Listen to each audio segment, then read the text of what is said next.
What's up, YouTube? We're back. Today, we're going to talk about the beginning of my stack. I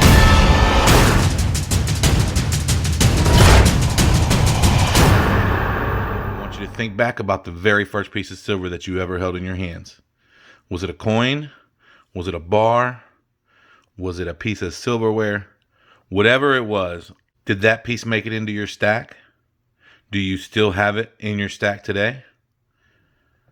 Was it even yours? I want you to think back about how it felt when you finally had your first piece.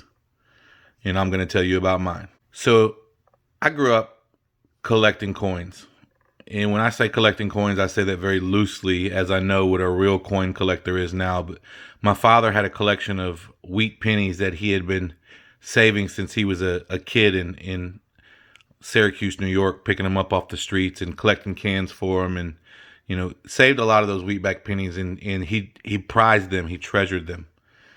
And I could feel that sense of treasure that he had for them. And while him and I never really did any coin collecting together or spent a lot of time going through his coins or anything like that, I knew that he had them, he had showed them to me, and I knew that he treasured them. And that kind of gave me a desire to have some of those treasures myself. So when I found out what a wheatback penny was and a buffalo nickel, I would find those things and keep them.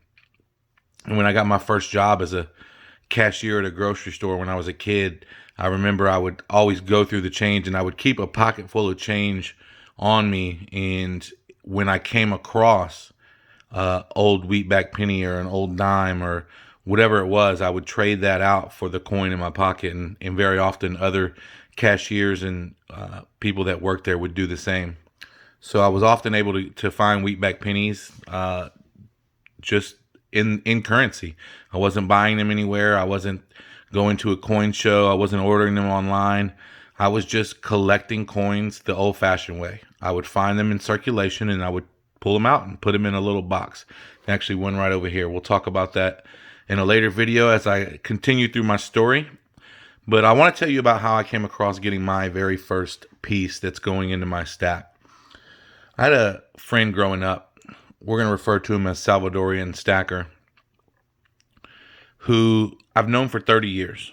And he knew me as, the kid in our group that was always looking for the coin and the dish at the counter at the gas station where they give all the extra pennies. I would go up and sort through them looking for wheatback pennies or whatever else might be in there. And none of my other friends ever collected coins. It wasn't anything I ever got super into. We all came from humble beginnings and didn't really have, the kind of money to get into a hobby like that. So he knew, though, that I had collected these coins throughout our childhood and assumed that I continued to do so in my adult years. And, we talked pretty frequently, but never really had any discussions about coins. But he calls me up a couple weeks probably into the shutdown and says, "Hey man, I started collecting coins."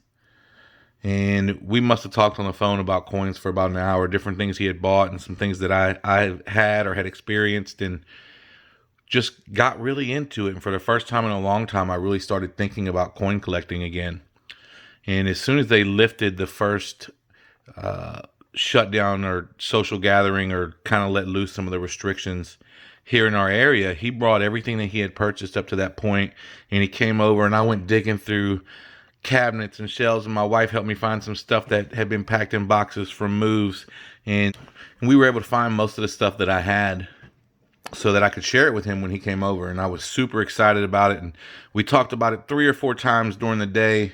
And when he finally came over, we spent about 5 or 6 hours that evening going through every single coin, looking at them under magnifying glasses, passing them back and forth, and oohs and ahs. And man, it was just such a great time, and it was good, safe, and honest fun.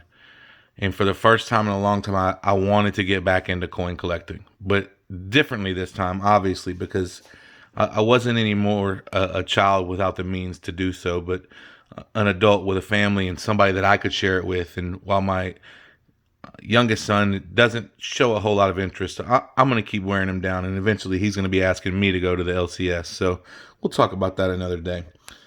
Anyways, about 2 or 3 weeks after this initial excitement where we went through all our coins, Salvadorian Stacker calls me up on the phone and says, "Hey, I just bought a 10-ounce silver bar."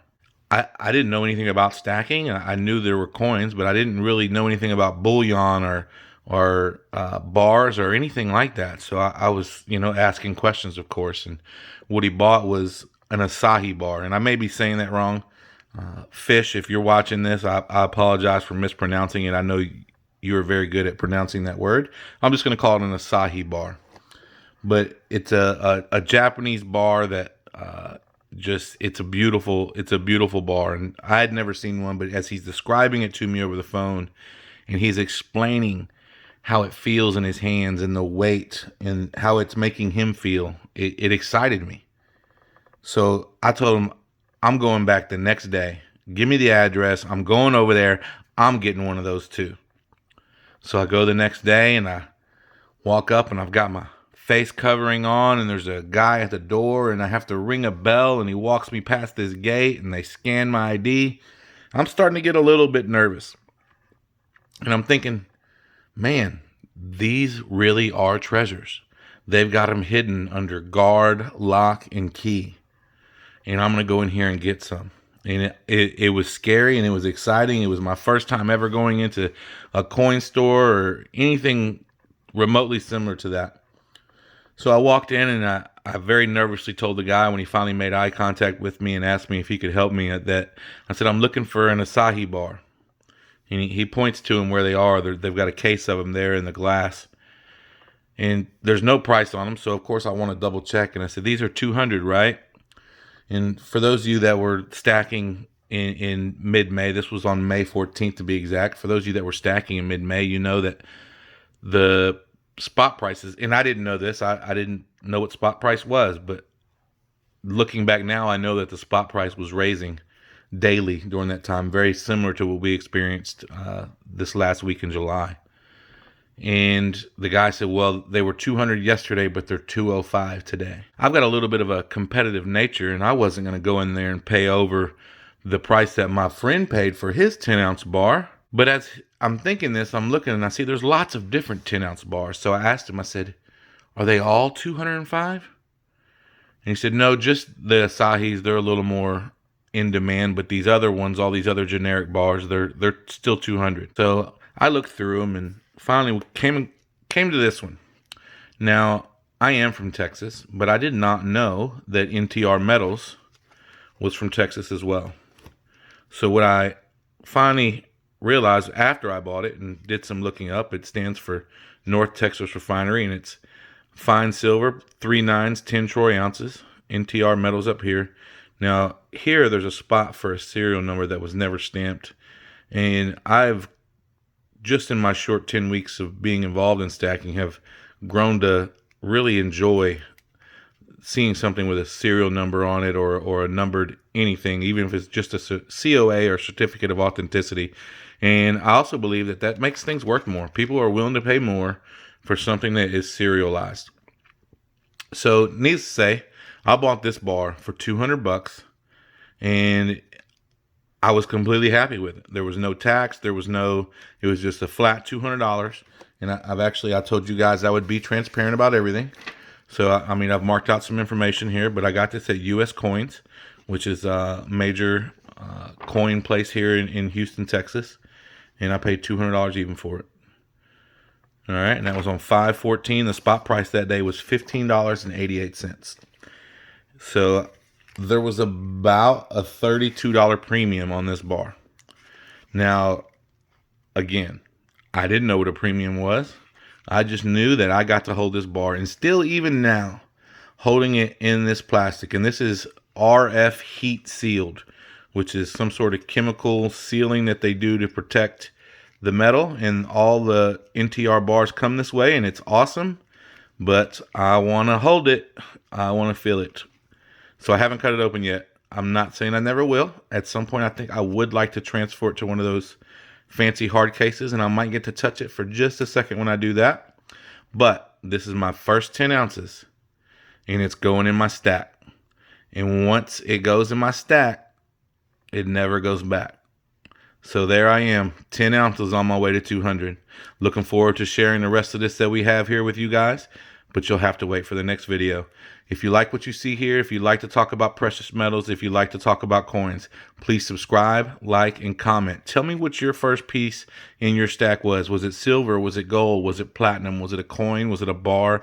Did you find it? Did you buy it? Did somebody give it to you? I love those stories where somebody was given their first piece in their stack and that led them to a life of pursuing precious metals. So again, guys, Mad Stacker, thanks for hanging out with me today, and I'll catch you guys on the next one. And remember, we're all mad here, so you'll fit right in.